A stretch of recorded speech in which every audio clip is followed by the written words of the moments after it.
You might think there was a simple answer to this. After all, we know how to say what most things are for, like this or that.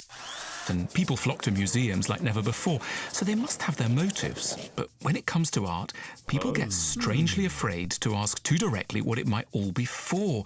Because, well, everyone except you might know the answer already. It's perhaps too obvious, it's perhaps too complicated. The result is an awkward silence and a lot of confusion.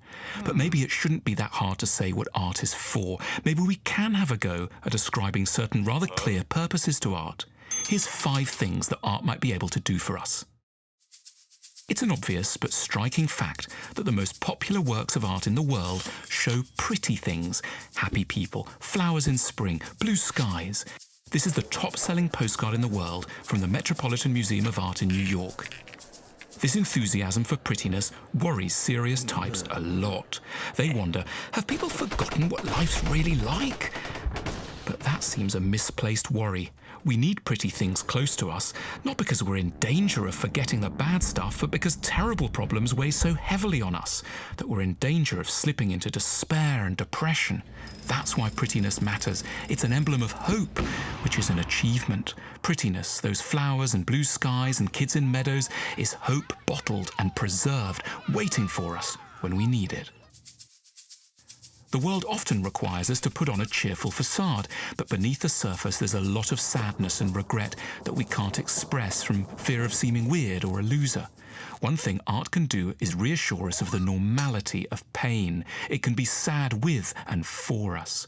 Some of the world's greatest works of art have been loved for their capacity to make the pain that's inside all of us more publicly visible and available. Like putting on a sad piece of music, somber works of art don't have to depress us. Rather, they can give us the welcome feeling that pain is part of the human condition. Art fights the false optimism of commercial society.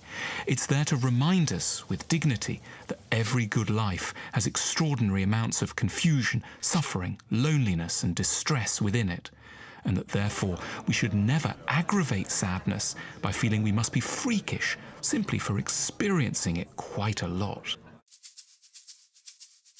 All of us are a little unbalanced in some way. We're too intellectual or too emotional, too masculine or too feminine, too calm or too excitable. The art we love is frequently something we're drawn to because it compensates us for what we lack. It counterbalances us.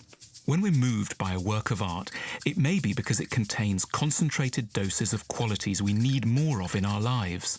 Perhaps it's full of the serenity we admire but don't have enough of. Perhaps it's got the tenderness we long for, but that our jobs and relationships are currently lacking. Or perhaps it's suffused with a pain and drama we've had to stifle but want to get in touch with.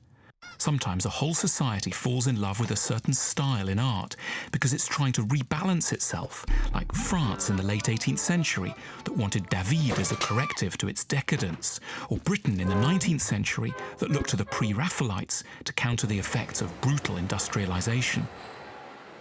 The art a country or a person calls beautiful gives you vital clues as to what's missing in them. It's in the power of art to help us be more rounded, more balanced, and more sane. The media is constantly giving us hints about what's glamorous and important. Art also tells us about what's glamorous and important, but fortunately, given that you weren't invited again to the Oscars this year, it usually picks on some very different things. Albrecht Dürer makes grass look glamorous. John Constable draws our attention to the skies. Van Gogh reminds us that oranges are worth paying attention to.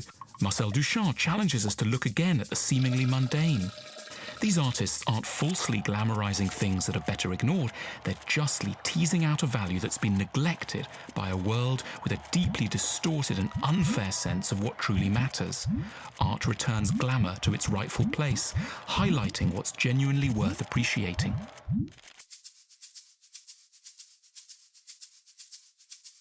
Nothing seems further from good art than propaganda, the sort encouraging you to fight or what government to support. But one way to think about art is that it is a sort of propaganda, in the sense of a tool that motivates and energizes you for a cause, only it's propaganda on behalf of some of the most important and nicest emotions and attitudes in the world, which it uses its skills to make newly appealing and accessible. It might be propaganda about the simple life, or about the need to broaden one's horizons, or about a more playful, tender approach to life. It's a force that stands up for the best sides of human nature and gives them a platform and an authority in a noisy, distracted world. For too long, art's attracted a little too much reverence and mystique for its own good. In its presence, we're like someone meeting a very famous person. We get stiff and lose our spontaneity. We should relax around it as we already do with music and learn to use it for what it's really meant for, as a constant source of support and encouragement for our better selves.